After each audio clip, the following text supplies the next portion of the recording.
আজকে আমার একটা আরেকটা ছোট্ট স্টুডেন্ট এসছে, ছোট্ট কিন্তু অনেক দিন ধরেই শিখছে আমার কাছে।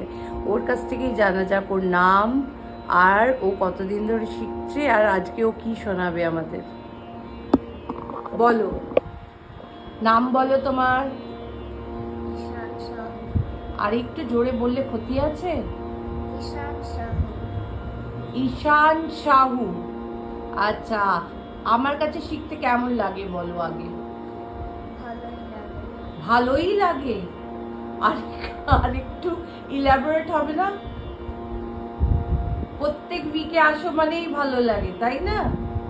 আচ্ছা, অনেক দিন হয়ে গেল, প্রায় 2 বছর ধরেও আমার কাছে শিখছে, তাই তো না ঈশান? আচ্ছা, ও এখন হামির রাগ শিখছে। হামির রাগের আরো অবরোহটা করবে। হামির রাগের ঠাট কি?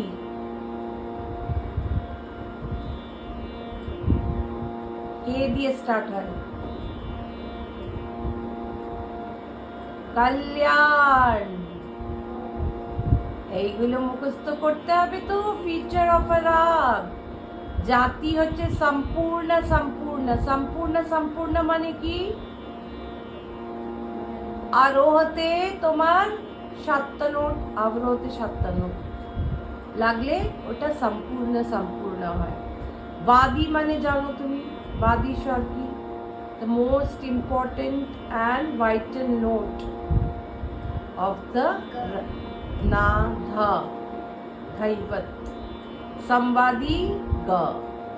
তো এই নোটগুলো, বাদিটাকে আমরা বেশি করে ফ্লন্ট করব, সামবাদিকে একটু কম, কিন্তু তাও বেশি। বাদ বাকি যেই স্বরগুলো থাকে সেগুলোকে আমরা কি বলি? অনুবাদী। কি বলি? অনুবাদী স্বর। আরেকটা স্বর আছে বিবাদী, মানে যে হামিরে যদি হট করে আমি কি লাগিয়ে দিই, কোমল রে লাগিয়ে দিই বা কোমল ধা লাগিয়ে দিই, ওইটা কি হয়ে গেল? বিবাদী স্বর হয়ে গেল। ওটা তো লাগার কথা নয়। তীব্র মা লাগবে, শুদ্ধ মা লাগবে, বাকি সব শুদ্ধ স্বর লাগবে, তাই তো?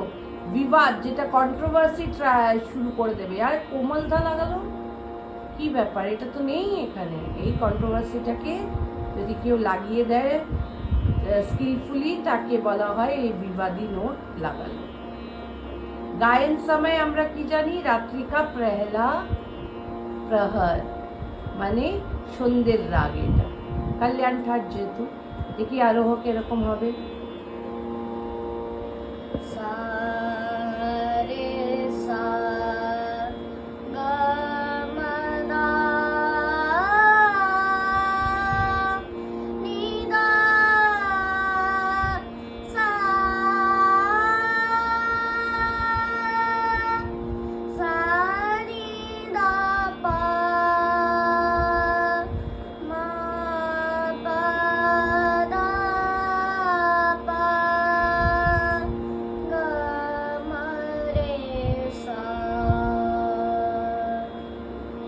সবই ঠিক হয়েছে, ওই ধায়ের কানেকশনটা ঠিক লাগেনি। হ্যাঁ, সা রে সা গা মা না গা মা না,